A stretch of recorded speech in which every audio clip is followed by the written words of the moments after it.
آج دنیا میں بہت سے لوگ کہتے ہیں یہ عرب کنٹریز کیوں نہیں کر رہے. بھائی عرب ممالک 3 بڑی جنگیں لڑ چکے ہیں. یہ جو لوگ الزام لگاتے ہیں نا کہ عرب چپ کر کے بیٹھے ہوئے ہیں, مصر کیوں نہیں کر رہا.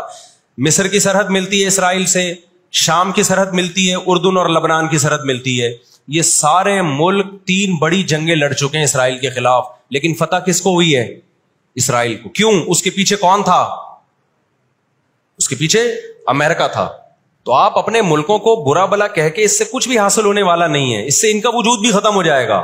3 بڑی جنگیں ہو چکی ہیں, تمام عرب کنٹریز مل کے اسرائیل پہ حملہ کرتے ہیں, لیکن اس کے نتیجے میں نقصان کیا ہوا؟ یونائٹڈ نیشن نے جو لکیر کھینچی تھی نا یہودیوں کے لیے, یہودی اس لکیر کو کراس کر کے آگے بڑھ گیا اور 80% فلسطین پہ یہودی نے قبضہ کر لیا.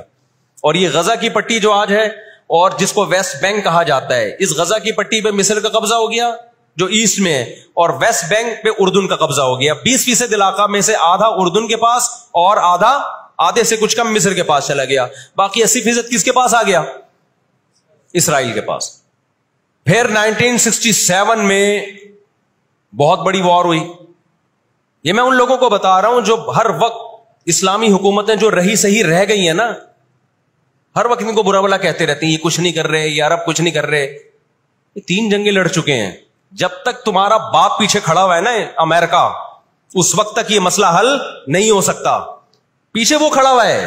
1967 میں یہ تمام کنٹریز جو بھی اسرائیل کو گھیرے ہوئے ہیں, یہ سب مل کے پلان بناتے ہیں, عرب متحد ہوتے ہیں کہ اسرائیل کو ایک ہی دفعہ میں صفحہ ہستی سے مٹانا ہے. اسرائیل کی خفیہ ایجنسیاں اتنی ہوشیار, اتنی متحرک کہ پہلے اطلاع مل جاتی ہے, اور مصر کے جہاز جو بمبارمنٹ کے لیے جانے تھے, اسرائیل پہ حملہ کرنا تھا, وہ کھڑے کھڑے بہت سارے جہاز ایئرپورٹ پہ اسرائیل تباہ کر دیتا ہے. وہ بہت بڑی پلاننگ سے آیا ہے بھائی. تو عرب کو شکست ہوتی ہے اور نقصان کیا ہوتا ہے کہ الٹا عربوں کے علاقے اپنے ہاتھ سے نکل جاتے ہیں. مصر کا بہت بڑا علاقہ چلا گیا, غزہ بھی خالی ہو گیا, ویسٹ بینک بھی خالی ہو گیا, اور یہ سارے علاقے کس کے قبضے میں چلے گئے؟ یہود کے. شام کے علاقوں پہ بھی یہود کا قبضہ, مصر کے علاقوں پہ بھی. 1973 میں پھر عرب ممالک مل کے لڑتے ہیں اسرائیل کے خلاف تاکہ اپنے علاقوں کو خالی کرائیں ہم. اس میں بھی کیونکہ امریکہ بھرپور سپورٹ کر رہا تھا اسرائیل کو, دبا کے اسلحہ دے رہا تھا. رزلٹ کس کے خلاف گیا؟ مسلمانوں کے خلاف, عربوں کے خلاف. اور ان کو اندازہ ہو گیا کہ اس جنگ میں ہم اپنے علاقے خالی نہیں کروا سکتے. سعودی عرب میں اس دور میں غیرت مند بادشاہ تھے شاہ فیصل شہید رحمۃ اللہ علیہ, اللہ ان کی مغفرت کرے, ان کے درجات بلند کرے, بڑے مجاہد تھے. انہوں نے عرب ممالک کا اجلاس بلایا اور تیل کی سپلائی بند کر دی. سمجھتے ہیں بات کو کہ نہیں سمجھتے؟ جب تیل کی سپلائی بند ہوئی, اللہ تعالیٰ نے وسائل تو آج بھی مسلمانوں کو دیے ہیں, تیل کی سپلائی بند کی ہے تو اسرائیل گھٹنے ٹیکنے پر مجبور ہو گیا.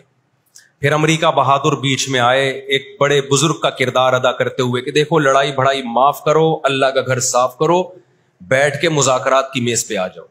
تو یہاں بھی مذاکرات کی میز کے پیچھے تیل کا ڈنڈا تھا, سمجھ رہے ہو؟ عربوں کے پاس جو تیل کی اللہ نے ان کو ایک طاقت دی ہے نا, وہ استعمال کی انہوں نے. لیکن لڑائی معاف کرنے میں بھی بہت سارے گیم کھیل گیا. وہ طے یہ ہوا کہ جی جو عربوں کے علاقوں پر اسرائیل نے قبضہ کیا ہے مصر اور شام پہ, وہ اسرائیل واپس کرے گا. ٹھیک ہے, ہم آپ کے علاقے واپس کر رہے ہیں, لیکن مصر کو اسرائیل کو تسلیم کرنا پڑے گا. یہ بہت بڑی مسٹیک ہوئی. کس سے؟ بولو, مصر سے. وہ اس پہ آمادہ ہو گئے, چلو ہمارے علاقے تو ہمیں واپس مل رہے ہیں. غزہ سے بھی مصر نے فوجیں ہٹا لیں, غزہ کا علاقہ بھی اسرائیل کے حوالے کر دیا. مصر کو یہ لگا کہ مرتا کیا نہ کرتا. مصر نے جب یہ علاقے واپس کیے اور اسرائیل کو تسلیم کیا تو بہت سارے عرب کنٹریز مصر کے خلاف ہو گئے اور عرب اتحاد سے مصر کو نکال دیا. وہ جو بعد میں داخل بھی کر لیا, پھر 1989 میں دوبارہ داخل کر لیا. فلسطینیوں کو اندازہ ہو گیا کہ یہ ممالک جو کچھ کر سکتے تھے کیا ہے, اب ہمیں ہی کرنا پڑے گا. اب ہم دنیا سے کیا ہو گئے ہیں؟ مایوس. لیکن ان کی غیرت کو 100 بار سلام, انہوں نے شکست تسلیم نہیں کی. دنیا کے مسلم کنٹریز نے شکست مان لی, انہوں نے نہیں کی. لڑتے رہے بالآخر غزہ کا علاقہ, غزہ سے یہودیوں نے اپنی فوجوں کو یہ غزہ آزاد کرایا. انہوں نے, کوئی ان کے ساتھ نہیں تھا, اکیلے لڑ رہے تھے.